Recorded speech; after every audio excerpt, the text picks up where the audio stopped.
Welcome to Cage Minds. I'm Mika Frankl. It's fight week for Fightworld MMA 20. It's going to be a huge night of amateur action at the Fit NHB Martial Arts Complex here in Albuquerque, New Mexico. And joining us to talk about his first cage fight is Nicholas Gjelaj. How you doing, sir? Good, man. How are you? I'm good, sir. Excited to watch some live action this week after we get to have some turkey. So what's your plan first off for saving some turkey for the weekend? Well, first things first, I'm actually a vegetarian, so I don't eat meat. Yeah, which is a little, I guess, irregular for an MMA fighter. But yeah, I will not. Unfortunately, I do have to cut weight to make 125 pounds, so my Thanksgiving will be cut short, but hopefully I can have some leftovers after I weigh in. Okay, so vegetarian. Then what are you looking forward to? The cranberry, the green beans, I the love sweet the potatoes? cranberry, Which the ones? green beans. Yeah, the sweet potatoes, the mashed potatoes. I'm a big salad guy. I love salad. What else? What else? I honestly like, it's gonna sound like weird to meat eaters, but like I like the Beyond stuff too, like the fake meat stuff. That'll probably be made because a good amount of people that actually I'm eating Thanksgiving with are vegetarian too, so there'll probably be meat alternatives. But I like that kind of stuff. It's just soy pretty much, but. Oh yeah, no, I had a friend the other day trying to show me the vegetarian meatballs. He's like, "No, dude, these are good. These are good." They are good, man. They are. They almost taste like meat. Not like, it's not exactly like it, but if you're a vegetarian and you're craving it, it'll do the job. Now, as we're talking again, we're talking about your competitive career, and as I understand it, it's been a lengthy one even to this point. When did you get started in combat sports? Okay, so I first started wrestling when I was like 10 or 11 years old. And nobody ever introduced me to combat sports. I wasn't like grown up in it. Like I found a love for it genuinely and organically myself. They were just had flyers out for wrestling, and then I just went and tried out. And that's when I probably first started. And then I started boxing at probably like 13 years old, and then kickboxing at 16. Yeah, but it all first started when I was 12, and then I kept on getting more extreme with the martial arts, and here I am at MMA now. So, How was that received by the parents? my parents wanted me to have a good education and for me to go to college, like a good normal parent would. But I had to let them know that wasn't for me, and that this is for me, and that I just love doing this, and I want to do it for a living, and yeah, they're cool with it though. They're very supportive. Like as long as I'm doing what I'm loving and I'm working hard, they don't care. If I was probably just messing around all day long, not doing anything, they'd probably be really mad at me. But we out here grinding. So. When did you make the decision that this was the path, that this was what you wanted to do? I remember I was. This is going to sound slightly corny because of John Jones and Albuquerque and whatnot, and I feel like everybody says this, but my first MMA fight I ever watched was John Jones versus Rampage Jackson, and I remember like looking at them both walking out, and Rampage had the big chain on. He was barking. He looked so jacked up and angry. And then John Jones walked out. He was super calm. He was skinny, tall. And then I remember thinking like, because I didn't know nothing about MMA. I didn't even know John Jones was the champ then, because he was. So, but I had no idea that people were considering him to be that good already. I was just looking at the body types, and I was like, the guy with the chain is obviously going to kill the skinny guy. And then I saw John just dismantle him with just amazing technique. And I was like, skinny people can beat up big jack people. That's the coolest thing I've ever seen in my entire life.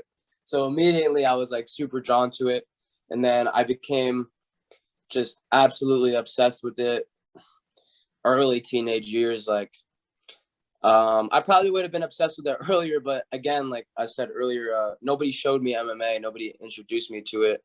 I was in New York where it was actually illegal for a super long time. So it wasn't even like a thing. There was no MMA gyms. Like, I just happened to stumble upon it on TV, and then I fell in love pretty much right away. And from the wrestling, how long did it take you to start learning striking? I started learning striking probably like 2 or 3 years after I was doing wrestling. I wanted to box when I was like a really young kid, but you know, nobody lets you box when you're a really young kid when you don't grow up in that environment because nobody wants to get hit in the face. So, but yeah, it was a couple years after wrestling. I kept on wrestling too, but I'm definitely my brain definitely clicks with wrestling. Like, I love wrestling. I competed in it at a good level, but my brain just clicks with striking more. There's like a weird thing that like the motion of it and the coordination of it just, it comes way easier to me than any other thing. So once I really started to get into striking, I kind of put like all my cards in it, and I wanted to become really good at it. And that's led to, as I understand it, you said 2 amateur titles already won? Yes, sir. USMTO West champion, I believe. And I'm the IKF Southwest regional champion for kickboxing. Yes. What is it like being in those heated amateur affairs, title fights? What have you learned from those bouts? Oh man, I've actually fought some really good amateurs. Like 2 fights ago, I fought I think the #1 guy in the country in Muay Thai, and we had a 5-round crazy title fight, just so back and forth. I actually lost that one by split decision. One judge had me winning, but the other had him winning. But it was a super good experience. And then I actually fought again like a week and a couple of days ago, and I just won the IKF title for the Southwest. Where was that at? But that was at like northern Arizona. I can't remember the name because it was just such like I've never heard of this place town that it didn't click in my head. But it wasn't like Phoenix or Mesa or anything like that. It was very far away from all that stuff. It was like a small town. We fought in like a little gymnasium. It was cool. I like those kind of fights though. How much do you embrace and enjoy just the entire amateur experience? Because those little arenas and some of those long car rides, it's just all part of this journey. Oh man, I really enjoy it. I think it's like, it feels like a movie sometimes, you know, like most people's realities aren't, I'm going to travel around everywhere and just fight people just because I love to do it. You know, it's a really cool, like almost like fake reality. That's like most people don't even live, you know? So I feel like the journey that I'm on and a lot of fighters are on is a very like unique one where like you go through a lot of like emotions that a normal person's not used to going through, and it makes you a better person. You have to go through a lot of like emotional, like roller coaster mood swings in your head, from like you're just sitting in the car ride cutting weight to like, I'm about to beat this guy up, I'm about to flow, I'm about to do some dope shit in there, to wow, this guy does have a pretty good low kick. What if he catches me a couple of times more than I want to? And then you're like, nah, but I got this, you know? You're just like going through all the waves. And every fighter that says they don't go through, that's just a liar. But I think the emotional roller coaster is fun because it definitely doesn't leave you bored. Now, as you're transitioning into doing MMA, it's taking another step. What are the emotions like now, taking this next step from you've done grappling to you've done striking to now it's cage fighting? Yeah, man, just trying to find that balance of mixing it all together. I know every art well now to the point where I can develop a nice MMA style. And I've actually been trying to fight MMA for almost 2 years now. I've had a lot of pullouts, like a lot of pullouts. I think it's either like 6 or 7. Yeah, 6 or 7 in a row. If it was up to me, I would have had like 7 MMA fights by now. But we're finally here. The opportunity's here. But the transition I mean, I've been training MMA I've been at Jackson Wing for like 3.5 years now. And I've been training MMA that entire time. Like, I'm like way too over prepared for my first MMA fight, but being over prepared, I think, is a good thing. So I'm ready to go. Being there at Jackson Wink, they to go through that program, learn under that tree.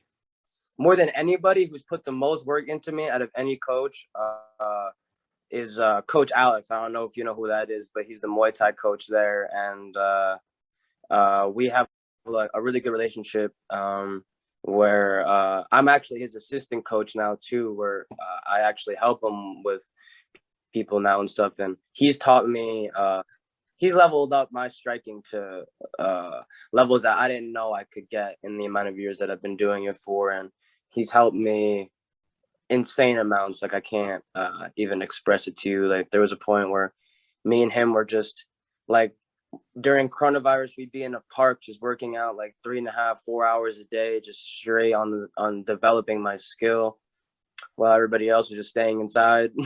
But yeah, he's the biggest influence. He's my head coach that I've had the pleasure to work with. Yeah. Now, talk to me. It's easily then to see it if you've ever seen Alex's social media. Talk to me about repetition. Oh man, repetition is key. A lot of people don't understand in the skill development. It's honestly like boring and slightly torturous, but you have to do to really get your reflexes and the things that you need to do to properly fight, the reactions. It takes reps and reps and reps and reps. And I probably drill, like strictly drill.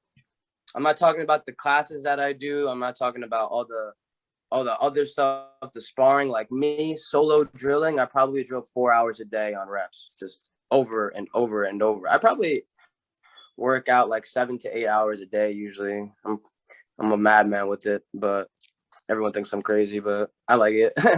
But it's just that's what he preaches. He's like, if you want to get good, you gotta work out all day, and you gotta do the boring stuff every single day.